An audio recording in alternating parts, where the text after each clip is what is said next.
Okay, why don't we go to C, Minuet 1 then, regarding an email from Brian Moss of 16 Ruthven Circle. This has already been circulated to the members of the committee as well as the professional support staff so that we can understand Brian's concerns as they have been expressed by some other folks in town, and then Katie can shed light on the steps being taken to put us in a position should future policy changes and certain incentives become available that make such changes the right thing to do at a future date.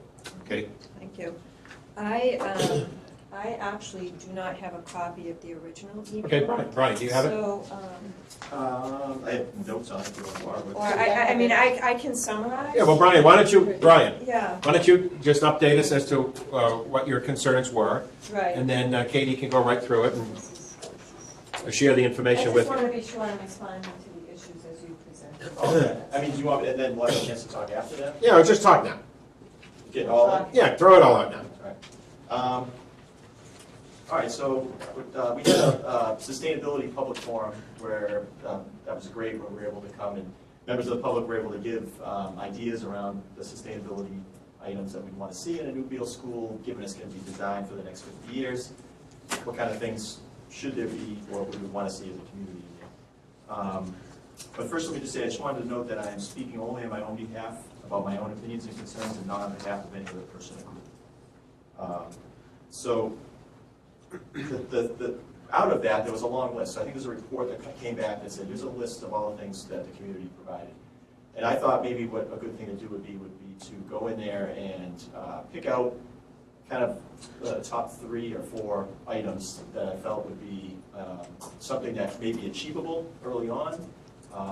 And there might be reasons for doing it now versus later, and maybe in factoring in those designs now, and make sure that we could have those in that building at some point, either at the start or some point in the future, and plan for that over time. Yep. So in there, in the email, the ones that I mentioned were around the kitchen design. So in the kitchen design, I mentioned dishwashers. So there's been some community involvement about plastic pollution and disposables, and wanting to shift to reusable dishware and servingware in the schools. And around that conversation, there's usually what happens is that space gets taken. Like, we don't have dishwashers now, space gets taken, so it's harder after the fact to put dishwashers in. It may be even prohibitive, right? It might even be not an option anymore. So I was thinking with the new building, there might be an opportunity to design that in. So, and I provided along with that is that a lot of the times cost is a factor, but I had a report that I provided to the committee that shows that that it actually is more cost effective to have dishwashers over the long term than it is to have to just constantly throw away hundreds of thousands of trays or spoons, especially in the context of plastic pollution that we're seeing now. There's a real look at how are we going to stop that. So dishwashers is definitely what would be able to solve that problem. The other thing was there was some talk about real food was another one. So as we've gone, the cafeterias have gone more away from real food. There's real food, slow food movements going throughout college campuses and high schools and elementary schools, farm to school programs throughout the country right now. So we're shifting back from the food delivered from somewhere out in the country, shipped thousands of miles, reheated in plastic or styrene bags, or something to that effect, to a from scratch model in the future where parents are wanting to see that we move away from that and we look at our kids' health and say, well, the way to solve some of the kids' health problems is to, especially at the early K through 4, if we look at Beal, it's important. I know we talked about universities have the a la carte, and you look at UMass being #1, but you're training, kind of teaching kids on what to eat. So from scratch at that level is probably even more important. So I know there's a lot of design aspects to from scratch. So you can imagine if this is a 50-year building and people are moving towards a certain percentage of real foods. There's a real food challenge out there. Even UMass, who's #1 in dining, only has, I think, less than 20% real food. So they're trying to source food locally, all these different parameters that would qualify something as real food. So as you move towards that for the next 50 years, if you have a small designed kitchen where you have no ability to do any prep work or take in any fresh foods and prepare them into meals, that's gonna be hard to ever make the case to go real food, because you don't have the ability or space or for the equipment and or areas to do that. So that was the second one. The third one was, as we look at climate change and kind of the climate crisis and climate catastrophe that we've put this next generation, ourselves and the next generation in, so these kids that are going to be going into Beal, I mean, I was just down the beach just this past weekend. When I go to the beach, I look up about the height of a basketball net because, 10 feet is what their reports are coming out now saying that we could have sea level rise around 9 feet by 2050. So that's in about 30 years. So when you look at this kind of like catastrophe that we that we borrowed from this future generation, so it probably makes sense to pay forward and try to make some of these decisions now. And actually, the one that released that study was the National Oceanographic and Atmospheric Association, a federal agency. So I think it's important we deal with climate. How are we going to deal with climate change in this new building? So I know there's a lot of sustainability items, but again, I'm trying to show things that would be as we look towards how would this building get to 100% renewable energy.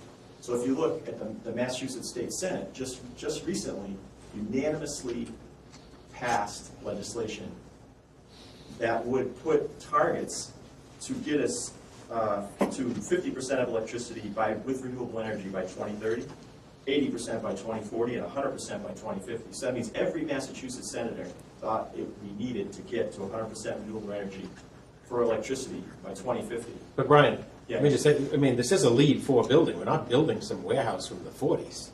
Correct. So, okay, Yep. just No, please yeah. acknowledge that a LEED 4 building is, I think, just about there on so many levels of construction, given what's available today. And I think when you hear Katie's update, you'll see that we're poised to prepare the building to take advantage of future policy changes, should they prove to be either economically feasible or incentivized or something along those lines. It makes sense. So the LEED certification kind of sets you up for half the equation, right? That's energy efficiency.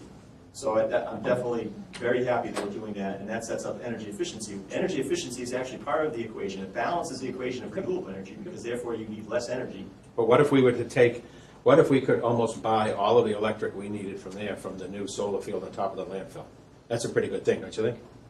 So when you look at like how much energy that would be, that would be great. But if you look at like the town of Shrewsbury and how much renewable energy it has as a percentage now, you're talking probably 8% renewable energy. I know, but anything better, anything that adds to 8% has to be a good thing, no? Yeah. So Okay. So definitely a great step, not to take away from any of these things. I'm trying to Yeah. carve out something that would enhance some of these things. Where if you're saying you have to do solar, but there's not many other places that solar will go. So if that Yeah. bumps it up 1% or 2%, which how are we going to get? The Massachusetts Senate said that even municipalities like Selco would have to get to 100% renewable energy by 2050. That's 30 years. If we're at 8% now, we're going to be looking for opportunities of where to put energy. So this is where I'm saying maybe there's an opportunity for collaboration with Selco to say, we're probably not going to put all the solar panels on at once. That's why I wanted to. No, but what if we built the building so that at some point in the future, if the incentives were there, it could hold the solar? That would be fantastic. There you go. So that's, We're on the right path. yeah, that's definitely fantastic. And one of the things that I was thinking too is there some middle ground? I know there's challenges as you talk about this to say, let's have solar on the building. We probably can't outfit the whole thing with solar, right? Powered by 100% renewable energy, unless there was, some incentives that Chairman Payne is saying. But it would be probably also a shame if we didn't have any, right? So as we go, if we're designing that, it would be great. I mean, that's excellent. If we had a plan to say we could outfit this, it will hold this much % renewable energy to produce by itself, these many solar panels, that would be great. It would be also great to actually show the next generation that, not only it's in the design, but can we have some solar on the building to start, even if it's something like 10 solar panels. And if you're going to put 100 in the future, maybe put 10 now, and every year you put 10 more. Yeah. That would be great. So that's why I really wanted to see if we could have some visuals there too, not just, well, we could get to it in 5 years. You know what my main concern today is? Getting the building approved. Yep. That's not something I think we should overlook. This is an extremely expensive project, just given the way the world and I guess it's a good thing in some respects because the economy is humming as opposed to where we were with Sherwood. But my first and foremost concern is, in my humble opinion, one guy's opinion, do what we can do, get ourselves poised for the future. But I want to stick to a good, solid building that we can stand behind. The lead for, I think, is something to be proud of. And then identify those areas, where we could, as you've said, add elements as we move forward. And again, I think Katie will outline for you how the building is poised in that direction. Yeah, I mean, that Summarizes your email. there's just one more, one more Okay. part. So the fourth item would be to balance the equation. So as what the lead is doing energy efficiency, solar, if there's a plan to be able to outfit it, and to know what that plan is fantastic in the design. If you knew that, if it was being planfully done, so you knew the energy usage and when you could get to the full renewable energy potential of the building, and that it could hold that if it was chosen. But then to finish the equation is you need battery storage, right? So when people say that renewables can't do what it needs to do, you need energy efficiency, but it also still can't do it without battery storage. And so there's a big initiative in the state to up battery storage, including, I recently have tried to get a peaker plant instead of gas. I was trying to get battery storage, but out of that, Selco made it noted in their minutes that they are looking to do battery storage. So again, this is where I'm wondering, and to your point, Selectman King, if maybe there's an opportunity for Selco there. If Selco wants to do battery storage, or if Selco collectively needs to get a certain amount of renewable power, maybe they could be helping with getting some of that put there, so that you could have some energy storage, so that you could have some academics around this, where you have some solar for the kids to see, you have the energy storage outside, you can show them how these three things all kind of fit together. We're doing about 20 additional megawatts of solar at work. And now it's just a standard issue that with the solar comes a big battery. It's not even that big, if you will. But to take advantage of days like today, then go into the evening and do something with that, or go into a rainy span and again, have that power. Because otherwise, it's just out there spinning around during the day, and it's certainly high peak, but the next day or that evening, it's gone. So that is now becoming just standard with any size. And I'm sure Michael's looking at it, or has looked at it regarding the landfill, or anything that we do further into the future. Yeah, I'm also hoping that the town can also, this is where that incentive is, if it's just the Beal committee, like you're saying, there's a laser focus to get the building approved, but from the town's perspective, as they go into become the green community, and you need to factor in trying to lower your energy usage by 20%. You can do that with more energy efficiency, or you can do that by producing your own energy. Yeah, but I think that's part of why the board was supportive of moving toward the Green Communities Act, because hopefully we can identify a newly constructed or under construction elementary school building designed to allow for some of these things to occur, and perhaps then we can get incentive money from the green communities to actually implement a few of those targeted, as Patrick's obviously is Joe, concerned about the operating costs of a couple of these ideas. Maybe they'd be willing to fund the pilot program for a couple again. So I think what you'll hear from Katie is that the bones are going to be there to then go out and seek grant money or some type of matching money to implement some of those elements off that skeleton. If that even That's great. I like how you mentioned pilot program, because I think that I'm on the same page where I don't want to, it's too much to do everything at once, but a pilot of a small battery storage may not cost that much, but yet it's showing that the design is there and that you can add on more units as you go. Okay. All right, thank you very And much. also, although I realize we're building this building, I can't think for a moment that the high school science department wouldn't be interested in somehow taking that same type of technology and blending it into an element of the curriculum as well. So, thanks, Violetta. Yep, thank you. Katie, do you want to respond to some of those? Absolutely. In response directly to these individual points, we have planned to design the dishwash area so that there is a student drop-off directly from the cafeteria. So currently, china and silverware are not used, and that's not required. The dishwash area we would develop anyway in terms of being available for the kitchen staff to clean their materials. But we're designing it specifically with an opening to the cafeteria for student drop-off. And we also confirmed with the kitchen staff that the storage area required for the compostable, recycled trays and so on would about equal what they would need for china and silverware. So we have kind of an opportunity to have a complementary program as far as that goes. So that is a non-problem for us in that regard. As far as the food preparation part of it goes, that's really a district decision in terms of how they prepare food. We did talk with our kitchen consultant. We do have a pretty modest-sized kitchen. It matches the one at Floral Street.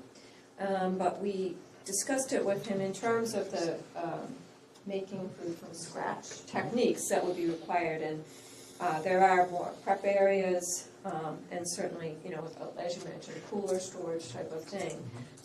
But there is adequate space in there to develop that type of a program. It would have to be tailored to the space that's available. It might mean more frequent deliveries of the food or that type of thing. But we do have that within the kitchen, so we have taken a look at that. Additionally, I think we've mentioned this, there is an interest in developing raised bed gardens on the site that they're planning to do. So there will be other connections. Beal currently has a program like that, so we're bringing it over. Particularly where the school is open year-round, it's a really desirable feature. So And we'll Ed have a link right there. Paquette, the guy who farms across the street, he's done True, yeah, various efforts with the high school. I don't know Sherwood, but he's done it's another great some connection. efforts with them. So he would be more than happy, I'm sure, to do the same thing across the street with the kids to some reasonable level. So in terms of the solar panels themselves, the building will be photovoltaic ready. We are anticipating some small areas with sloped roofs where it may not be appropriate, but for the most part, it will be a flat roof and could accommodate photovoltaic arrays. Cellco has determined that they will allocate 100% of our projected electrical load for Beal to the solar farm that is just starting up now. So that's a phenomenal attribute. So we have that in hand. That's sort of our bird in hand. And we have the capabilities, to your point, about wanting potentially to use town property to enhance solar production further. We definitely do at this particular building. In terms of energy storage, it's a fabulous concept. It's no question about it. It does seem to be an emerging technology. And my understanding of it is it's of more benefit if we did have the photovoltaic arrays on site. It's a way to store on-site generated power. And so from our perspective, particularly because the size of these units we expect to be reduced over the next few years, just as the cost of photovoltaics was reduced and all of the technologies, it seems like it's going in that direction, would be a wise thing to consider in tandem with the potential installation of the solar panels at this point. So that's the status of the project in terms of those particular items, Mr. Chairman. Great, thank you very much. Further questions? John? I have a theory on battery storage, and that if you are not using half of that power during off-peak hours, battery storage really doesn't make any sense because you lose about 40% efficiency in the storage and then the retransmission of electricity, the conversion from DC to AC. It's until you're consuming more power than you are producing with photovoltaic, battery storage is completely ineffective with current technology, that there is such a loss of efficiency. Well, that's why it bears study, and to understand exactly where it is. But I wouldn't allocate space for battery storage at this point. We don't have it allocated at this point. No, I'm just saying. It is something that there would be opportunities in the future if that becomes desirable, but at this point, it doesn't make sense to do that. Agreed. It is, as Mr. Kane mentioned, a LEED version 4 project, and one of the really important components of the entire design is we are insulating the walls and the roofs more than are necessary just to meet code. So we're going to be reducing our loads. It'll be a slightly higher cost initially to the building, but for the long run, it absolutely makes sense in terms of enabling us to reduce the size of the HVAC units that we have and electrical needs that are associated with that, as well as long-term operating costs. So those are really the big ticket items. And where are you folks on working those secondary issues, if you will, of projecting the heating and cooling loads and the resulting costs, et cetera? We are in the process of doing that. That we will have probably more in August in Okay. terms of being ready for that. All right, thank you. Yeah. Okay, of course. Wouldn't you agree that money spent on efficiency is much more effective than money spent on power I think generation? everybody in this room probably agrees that reducing energy needs is priority one for sustainability. If you don't need the energy, then you're reducing Your so carbon many footprint, things, your your carbon expense. footprint, the long term. That's always the starting point. You want, and that's a judgment call, obviously, in terms of where that threshold is. We've had numerous projects recently with just a little bit of additional insulation making a big difference. Yeah. So we feel confident about that, to your point about. We're very comfortable, I think, bringing that to town meeting and the voters, that it may be a little more today, but it's the right thing long-term as you look at an operating budget every night. Further questions on that item? Yep, I have one. Yes, of course, Brian. Yeah, so I think this is a good discussion around trying to find out, like, how much these options cost, like a study, right? So even, like, right now, we're saying it's too expensive to do, but if we studied it, we might find out that it's either less expensive, or that town meeting would want to do that, meaning that it's worth it. Like we're saying, it's worth it to put more energy efficiency. We might say it's worth it based on the cost. Maybe the cost, let's say, is $50,000. Maybe it's worth that to put in some of these other renewable energy components at a smaller scale, like in a pilot sense. And I didn't know if, without any of those, without any data or evidence behind it, it's harder to know whether, I think people want the choice, right? I think people have been saying in town meeting, like myself, we'd like to see some choices so that it's not just, well, we're going to assume that they don't want this. Well, no, I don't think we're assuming anything. What we're trying to do is bring in efficient, appropriately outfitted building to town meeting and to the voters. And where there is, I think, room for further study, room to understand if the Senate bill will ever see the light of day or go away. If it does, and it got through the House, then that changes the dynamic on solar greatly in a municipally run system. So I think we're trying to trying to do what we know today, which in my opinion is a good thing through Lead 4, and then preparing for some of those variables that we don't know where they are today. And I'm very comfortable saying that, because we'll have to then go back to town meeting at some point, say if we want to do solar across the building, it's going to cost money. So we would go back to town meeting at that point. I think at this point, we're bringing town meeting a building that has the built-in flexibility to allow for those type of future changes, those future options. I think that's a good spot to be in today. That's great. Do you know, just so I know, is it, say, because I know it's a couple of years before the building's built, and this design, it sounds like some of these items are designed in, meaning Yes. you do them in the future. So it doesn't mean that if, like, say that, I forget, is it 2 years, 3 Well, years? say while, if I'm reading you correctly, say while under construction, Yeah. the Senate bill becomes law. There's a discussion in town, the town meeting supports doing things. That's why contractors invented change orders. And you simply then go to town meeting and say, would you like to do this? If they say yes, then we would have a conversation with a change order with a contractor and see what that number works out to be, et cetera. So it's not as if the die will be cast perfectly as that, because we can always change, and we always then face the issue of what's supported by MSBA and what's not, or what's portionally supported. I suspect none of this stuff will be supported into the future, but it's not as if we cast it in concrete and then go away. You can always, as I said, with change orders and what have you, you can always go back and recognize something that's changed in the public domain and in its interest, and then go through town meeting and our appropriate steps and seek to deal with it during construction. So it sounds like we were in a good place right now, because in the design, it's not like, sometimes the further you go, the more it costs. So if you designed it now, it would be less. I think- But it sounds like these sound like add-ons that could be done. Well, I think what I heard her explain is that we're building the building to receive solar panels, should at some point in the future we decide to put on solar panels. And I think that's where we should be today, to be honest with you, because unlike some jurisdictions that are willing to jack up their electric rates to achieve certain policy outcomes, I don't think Shrewsbury and Selco is interested in doing that just yet. No, that's great. And is the solar ready? Was that a cost, or was that just by default? It's not, well, it's actually part of the code to do that now. Okay. That may be returning to you. Yeah. But that's a typical practice. And we are designing the building with flat roofs, so it will easily accept them as well.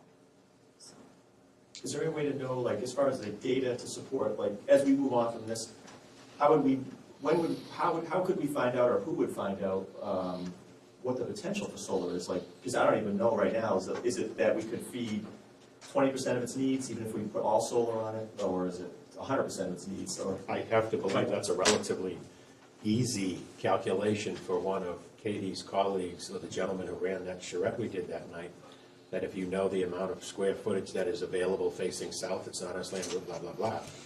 I'm sure they could do that and be happy to report it out at the next meeting. It's an interesting we can question. do that. that would be great, because then we'd have a kind of an end point, a starting point, and then, Yeah.